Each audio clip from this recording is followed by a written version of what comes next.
Ahumado had just walked out of the cave when Skull gave a great yell. At first, Ahumado didn't look up. He knew well that the white man, Skull, craved his attention. The stronger prisoners always craved his attention, or at least the attention of the people in the camp. They didn't want to be forgotten by the people who were alive. They wanted to remind everyone that they were still of the living. But then one of the vaqueros shouted, and Ahumado looked up in time to see Skull heave the front of the cage as far as he could pitch it. The people sitting with coffee or tobacco jumped up when they saw what was happening. They got out of the way of the piece of cage that was falling. The only thing that didn't get out of the way was a red hen. The falling piece of cage hit the hen and caused her to flop around for a minute or two. Then she died. Ahumado picked up the binoculars and looked up at the man in the cage. For a moment he was annoyed because he supposed Skull had decided to commit suicide as the sly Comanche had. With the front of the cage gone, Skull could jump to his death at any time, which was a thing not to be tolerated. Ahumado did not put prisoners in the cage in order to provide them with a choice in the matter of their own deaths. Yet, when Ahumado looked, he saw that Skull did not seem to be getting ready to jump. He was sitting comfortably in the cage, singing one of the songs he was always singing. This penchant for song was another annoying thing about the man. It made the villagers restive. Many of them considered Skull to be a powerful witch. There were a few, probably, who thought that Skull might prove to be more powerful than Ahumado. Why was he singing? Why wouldn't he just die? The most logical answer was that Skull was a witch. Ahumado had carefully considered that possibility when Skull began scratching on the rock, and he was still a little uneasy about it. The notion that Skull might make the mountain fall had come to him in a dream, and dreams of that sort were not to be lightly disregarded. Although time passed and the mountain didn't fall, Ahumado did not forget his dream and continued to be suspicious of Skull. Witches were often known to bide their time. An old witch from the south who had a grudge against his father had caused a tumor to grow in his father's stomach. Though they caught the old witch and cut her throat, the tumor continued to grow in his father's stomach until it killed him. It was a thing Ahumado had never forgotten. He knew better than to underestimate the patience of a powerful witch. Now Skull had cut open his cage. He could leap out if he wanted to. The old woman, Ama, the one who had foamed at the mouth when she was listening to the mountain, came hobbling over, carrying the red hen that the fallen cage had killed. "We should cut open this hen and look inside her," Ama said. "He might have put a message in her." "No," Ahumado said. "If we look inside her, we will only find chicken guts." In his view, vision people who tried to see the future by looking at the entrails of animals were frauds. The future might be visible in the smoke that rose from a campfire if only one knew how to look into the smoke, but he didn't believe that the spirits who made the future would bother leaving messages in the guts of goats or hens. He gave old Ama the hen to get rid of her, but before she left she came out with another prophecy, one that was a little more plausible. "A great bird is going to come and get the white man soon," old Ama said. "The great bird lives on a rock at the top of the world. The reason the white man cut away the front of his cage is because the great bird will soon be coming to fly him back to Texas." "Go away and eat your hen," Ahumado said. She was a long-winded old woman, and he did not want to waste his mornings listening to her. Still, his mind was not entirely easy where Skull was concerned. Once or twice when he looked up and saw the white man sitting there in the open cage, he considered taking his Winchester and shooting the man right where he hung. That would end his worry about the mountain falling down. The mention of the great bird was worrisome too. There were many stories about a great bird that lived at the top of the world. Perhaps the white man's strange singing was in the language of the birds. Perhaps he was telling the eagles that flew around the cage to go to the top of the world and bring the great bird. The language that Skull sang in was not the language of the Texans. Perhaps it was the language of the birds. To make matters even more uncertain, that very afternoon the largest vulture that anyone had ever seen came soaring over the cliff and flew down past the cage. The vulture was so large that for a moment Ahumado thought it might be the great bird. Though it proved to be only an exceptionally large vulture, its appearance annoyed him. Big Horse Skull was proving to be the most troublesome prisoner he had ever captured. Skull did so many things that were witch-like that it might be better just to kill him. That evening, by the campfire, he discussed the matter with old Goyeto, the skinner. Usually old Goyeto had only one response when asked about a prisoner. He wanted to skin the prisoner at once. This time, though, to Ahumado's surprise, Goyeto took a different tack. "You could sell him to the Texans," Goyeto said. "They might give you many cattle. Nobody around here has very many cattle." Ahumado remembered that Skull had mentioned a ransom. He had never bargained with the Texans. He had only taken from them in the way of a bandit. But the old simple-minded skinner Goyeto had made a good point. Perhaps the Texans would want Big Horse Skull so badly that they would bring them a lot of cattle. Skull had said so himself. Because he had said it, Ahumado had scorned the idea. He did not like suggestions from prisoners. Besides, he had supposed that Skull would soon lose heart, like other men in the cage. But Skull was not like other men, and he had not lost heart. He had boldly cut away the front of his cage, he scratched on the face of the mountain, he sang loudly, and he ate raw birds as if he liked them. All this was annoying behavior, so annoying that Ahumado was still tempted just to shoot the man. Then if the great bird came to free him, he would only find a corpse. There had not been much to eat lately in the camp. The thought of cattle made Goyeto's mouth water, but of course he still wanted to use his sharp skinning knives on Big Horse Skull. It would be vexing to send him home without skinning even a little part of him. Goyeto knew that would vex Ahumado too. It was then that Goyeto remembered the small federale, Major Alonso, a strong fighter they had been lucky to catch alive. Major Alonso had killed 6 of their pistoleros before one of the dark men caught him with a bola. When they tied Major Alonso to the skinning post, Goyeto had had one of his most brilliant ideas. Without even telling Ahumado what he had in mind, he had delicately removed the Major's eyelids. Tied to the skinning post with no eyelids or any means of shielding his eyes, the Major had to bear the full light of the August sun for a whole day, and by the end of it he was insane. It was as if the sun had burned away his brain. Major Alonso gibbered and made the sounds of a madman. Ahumado was so pleased by Goyeto's inventiveness with Major Alonso that he did not bother to torture the man more. Why torture a man whose brain had been burned up? They merely took away the Major's clothes and chased him out into the desert. He stumbled around with no eyelids until he died. A vaquero found his body only a few miles from camp. "I could take his eyelids and we could leave him in the sun until the Texans come with the cattle," Goyeto suggested to Ahumado. "I guess he would be crazy like that federale." "Ah," Ahumado said. It was rare that the black vaquero exclaimed. It usually meant that he was impressed. Goyeto was pleased with himself for having had such a timely idea. That very afternoon, Ahumado dispatched a caballero that he trusted, Carlos Diaz, to Texas, to tell the Texans that they could have Skull if they brought 1,000 cattle to a grassy place below the river where Ahumado's vaqueros would take them. Ahumado then wasted no time hauling Skull up the cliff. The dark men swarmed over him before he could run. Although he did stab one of them fatally with the small file he had concealed, he shoved the file straight into the dark man's jugular vein, causing him to lose so much blood that he died. Skull was taken down the cliff and pinioned securely to the skinning post. Goyeto finally got to use his knives. He took away Big Horse Skull's eyelids with even more delicacy than he had managed with the federale, Major Alonso.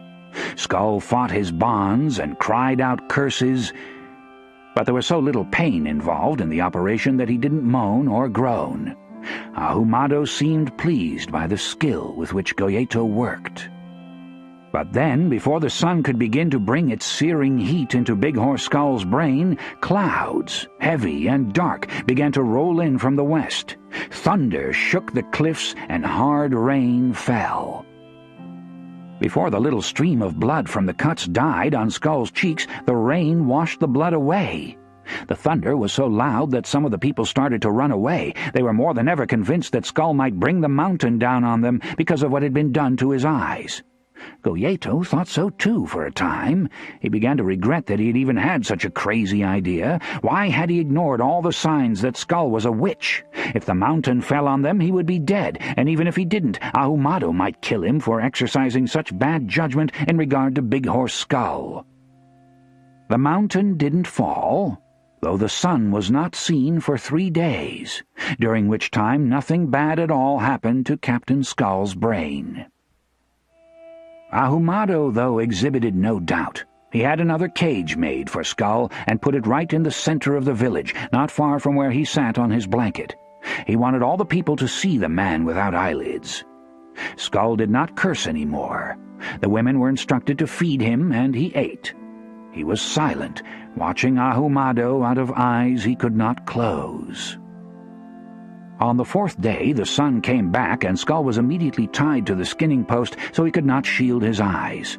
Even so, Goyeto worried. It was only May. The sun was not strong as it had been in August when he had removed Major Alonso's eyelids. "I don't know," Goyeto said. "This is not a very strong sun." Ahumado was getting tired of the old Skinner and his endless anxieties. He wished Goyeto had a wife to distract him, but unfortunately Goyeto's wife had grown a tumor almost as large as the one that had killed his own father. Not many women were willing even to couple with Goyeto because he smelled always of blood. Probably some of the women were afraid he might skin them if he got angry. "This is the only sun there is," Ahumado pointed out. "Do you think you can find another?" "I can't find another," Goyeto said meekly. "There is only this sun. What if it doesn't make him crazy before the Texans come with all those cattle?" "Then I may let you skin the rest of him," Ahumado said. Then he gave Goyeto a hard look, the kind of look he gave people when he wanted them to go away and do so promptly. Goyeto knew what that look meant. He had talked too much. Immediately he got up and went away. When Slow Tree saw Famous Shoes bounced into camp on the back of Fat Knee's sorrel horse, he looked severely displeased. But Blue Duck, not Famous Shoes, was the object of his displeasure. Instead of yanking the Kickapoo off the horse and marching him straight to the torture post, as Blue Duck had supposed he would do, Slow Tree took a knife and cut Famous Shoes' bonds himself. Then the old chief did worse. To Blue Duck's intense annoyance, Slow Tree apologized to Famous Shoes. "I am sorry you were disturbed," Slow Tree said. "I hope you are not taken too far from where you wanted to be." At this point, Blue Duck, a rude and impatient boy, interrupted. "He was only looking in snake holes," he said.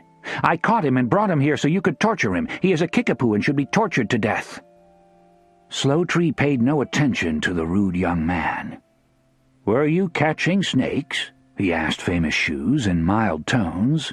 "Oh, no," Famous Shoes said. "I was looking for the hole the people came out of. I thought some snakes might have found the hole and started living in it." "Oh, that hole is far to the north," Slow Tree said in a pompous tone, as if he knew perfectly well which of the many holes in the earth the people had come out of. "I thought it might be around the Cap Rock somewhere," Famous Shoes replied in a mild tone. He wanted to be as polite with Slow Tree as Slow Tree was being with him. As he was not of the Comanche tribe, certain courtesies had to be respected, but once these courtesies had been observed, Slow Tree might turn back into a cruel old killer and torture him after all. The chief didn't appear to be in a torturing mood, but he was a crafty old man, and his mood could always change. Blue Duck, though, continued to behave with poor manners. He looked scornfully at Slow Tree, who was, after all, one of the most respected of the chiefs of the Comanche people. He spoke scornfully also. So far he had not even bothered to dismount, a serious discourtesy in itself. All the other Comanche boys had immediately dismounted, but Blue Duck still sat on his prancing horse. "When you saw this Kickapoo in my father's camp, you wanted to torture him," Blue Duck said. "You wanted to put scorpions in his nose. We caught him and brought him to you, though it was out of our way. We were going after antelope when we saw this man. I would not have brought him to you if I had known you would only turn him loose. I would have killed him myself." Blue Duck's tone was so rude that even his own companions looked unhappy. Fat Knee walked away. He did not want to be associated with such rude behavior. Slow Tree looked up at Blue Duck casually with no expression on his face. It was as if he had just noticed the loud-spoken boy who had not had the manners to dismount. He looked Blue Duck up and down, and his eyes became the color of sleet. He still had a knife in his hand, the one he had used to set Famous Shoes free. "You are not a Comanche, you are a Mexicano," Slow Tree said. "Get out of my camp." Blue Duck was shocked. It was as if the old man had slapped him. No one had ever offered him such an insult before. He wanted to kill old Slow Tree, but the chief was backed by more than 30 warriors, and his own friends had dismounted and quickly walked away from him. They were all being so polite it disgusted him. It made him think they were cowards. He was sorry he had ever ridden with them. "Go on, leave," Slow Tree said. "If your father has any sense, he will listen to the elders and make you leave his camp too. You are rude, like the Mexicanos. You don't belong with the Comanche." "I am a Comanche," Blue Duck insisted in a loud voice. "I went on the Great Raid. I killed many whites and raped their women. You should give me food at least." Slow Tree, not amused, stood his ground. "You will get no food in my camp," he said. "Then I will take my prisoner," Blue Duck said, riding toward Famous Shoes, who stood just where he had been standing when Slow Tree released him. "You have no prisoner," Slow Tree said. "Your father granted this man protection. I heard him say so myself with my 2 ears. You were there, you heard the same words I heard, and they were your father's words. Your father said not to interfere with this man, and you should have obeyed." "You are afraid of my father," Blue Duck said. "You are old." Slow Tree didn't answer, but several of his warriors scowled. They did not like hearing their chief insulted. Slow Tree just stood, looking. "You have no prisoner," he repeated. "You had better be gone." Blue Duck saw that the situation was against him. His own friends had walked away. He could not reclaim his prisoner without fighting the whole camp. Fat Knee had been right to begin with. They should have tortured the Kickapoo themselves. He himself had insisted that they take him to Slow Tree, never supposing that Slow Tree would consider that he was bound by Buffalo Hump's instructions regarding the Kickapoo tracker. He thought Slow Tree might be so happy to get the Kickapoo to torture that he would reward him with a fine horse, or at least a woman. Now he had lost his prisoner and been insulted in front of the whole camp. He was angry at his father, at Slow Tree, and at Famous Shoes, all three. He had expected to gain much respect from bringing Slow Tree such a desirable prisoner, but Slow Tree was more interested in remaining at peace with Buffalo Hump. Instead of gaining respect and perhaps a horse and a woman, he had been humiliated by an old fat chief. Without another word, he turned his horse and rode out of Slow Tree's camp. He didn't look back or wait for his companions to join him. He didn't even know if they would join him. Probably they too were only interested in staying in good with his father, Buffalo Hump. When Blue Duck rode away, only Fat Knee chose to follow him. The other boys made themselves at home in Slow Tree's camp. Famous Shoes watched the 2 young Comanches ride away. He did his best to maintain a calm demeanor. He figured the only reason he was alive was because Slow Tree, who still had sleet in his eyes, did not want trouble with Buffalo Hump, not when Buffalo Hump had just led the great raid that all the warriors were talking about, and all the travelers too. Famous Shoes was still a Kickapoo in the camp of Comanches, and some of the young warriors were undoubtedly more reckless than Slow Tree. They didn't have a chief's responsibilities, and most of them probably didn't care what Buffalo Hump thought. They were free Comanches, and would feel that they had every right to kill a Kickapoo if they could catch one. "I think I will go now," Famous Shoes said. "I want to keep looking for that hole where the people came out." Slow Tree no longer looked at him so politely. Though he felt obliged to respect Buffalo Hump's wishes in this matter, he did not look happy about it. The braves who stood behind him didn't look friendly either. "That hole is to the north, where the great bears live," Slow Tree said. "If you are not careful, one of those bears might eat you." Famous Shoes knew that Slow Tree himself was the bear most likely to eat him, or at least to do something bad to him. It was not a place to linger, not with the old chief so moody. He got his knife and his pouch back from the Comanche boy who had taken them, and trotted out of the camp.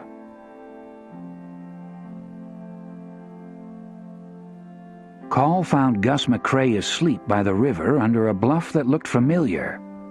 Long before, when the two of them were young rangers, Augustus had stumbled off that very bluff one night and twisted his ankle badly when he hit.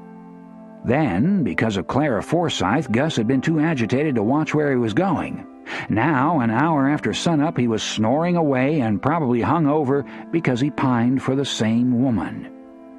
In a boat, turning slowly in the middle of the river, an old man was fishing. An old man had been fishing the night Gus hurt his ankle. For all Call knew, it might even be the same old man in the same boat. Years had worn off the calendar, but what had changed? The river still flowed, the old man still fished, and Augustus McCrae still pined for Clara. "Get up, the governor wants to see us," Call said when he got back to where his friend was sleeping. Gus had stopped snoring. He was nestled comfortably against the riverbank with his hat over his eyes. "It's too early to be worrying with the governor," Gus said without removing his hat. "It ain't early, the sun's up," Call said. "Everybody in town is up except you. The barber's waiting to give you a good shave." Gus sat up and reached for an empty whiskey bottle by his side. He heaved the bottle out into the river and drew his pistol. "Here, don't shoot," Call said. "There's an old man fishing right in front of you." "Yell at him to move, then, Woodrow," Augustus said. "I'm in the mood for target practice." He immediately fired 3 shots at the bottle to no effect. The bottle floated on, and the old fisherman continued to fish unperturbed. "That fisherman must be deaf," Call said. "He didn't realize he was nearly shot." Gus stood up, shot twice more, and then heaved his pistol at the bottle, scoring a solid hit. The bottle broke and sank, and the pistol sank with it. "Now, that was foolishness," Call said. Gus waded into the river and soon fished out his gun. "Which barber did you hire to shave me?" he inquired. "The small one, he's cheaper," Call said as they walked back toward town. "I don't like that short barber, he farts," Gus said. "The tall one's slow, but he don't fart as often." They were almost to the barber shop when a shriek rent the calm of the morning. The shriek came from the direction of the Coleman's house, one shriek followed by another and another. "That's Pearl," Gus said. "Nobody else in town can bellow that loud." The shrieks caused a panic in the streets. Everyone assumed that the Comanches had come back. Men in wagons hastily grabbed their weapons. "It might not be Indians, it might just be a cougar or a bear that strayed into town," Gus said, as he and Call, keeping to what cover there was, ran toward the Coleman's house. "Whatever it is, you best load your gun," Call said. "You shot at that bottle, remember?" Gus immediately loaded his pistol, which still dripped. Call happened to glance around toward the house where Maggie boarded. Maggie Tilton stood on her landing in plain view, looking at whatever caused Pearl Coleman to shriek. Maggie had her hands clasped to her mouth and stood as if stunned. "It ain't Indians, Gus," Call said. "There's Maggie. She ain't such a fool as to be standing in plain sight if there's Indians around." Yet the shrieks continued to rake the skies, one after another. "Could she be snake-bit?" Gus asked. "I recall she was always worried about snakes." "If she's snake-bit, where's Bill?" Call said. "I know he's a sound sleeper, but he couldn't sleep through this." 2 more women were in sight, 2 laundresses who had been making their way back from the well with loads of laundry. Like Maggie, they were looking at something. Like her, they had clasped their hands over their mouths in horror. They had dropped their laundry baskets so abruptly that the baskets tipped over, spilling clean laundry into the dirt. "It might just be a big bear," Call said. On occasion, bears still wandered into the outskirts of town. The shrieks were coming from behind the Coleman house. There was a big live oak tree a little ways back from the house. In happier days, Gus and Long Bill had spent many careless hours in its shade, gossiping about women and cards and women. As the 2 men approached the corner of the Coleman house, pistols drawn, they slowed out of caution. Pearl Coleman shrieked as loudly as ever. Gus suddenly stopped altogether, filled with dread, such a dread as he had not felt in years. He didn't want to look around the corner of the Coleman house. Woodrow Call didn't want to look either, but of course they had to. In the streets behind them, men were crouched behind wagons, their rifles ready. Whatever it was had to be faced. "Somebody's dead, or she wouldn't be shrieking like that," Gus said. "I fear something's happened to Bill. I fear it, Woodrow." Both of them remembered Long Bill's doleful face as it had been for the last few weeks. No longer was he the stoical man who had once walked the Jornada del Muerto and eaten gourd soup. Call stepped around the corner, his pistol cocked, not knowing what he expected, but he did not expect what he saw, which was Long Bill Coleman dead at the end of a hang rope dangling from a stout limb of the live oak tree, a kicked-over milking stool not far from his feet. Pearl Coleman stood a few yards away, shrieking, unable to move. The pistol in Call's hand became heavy as an anvil suddenly.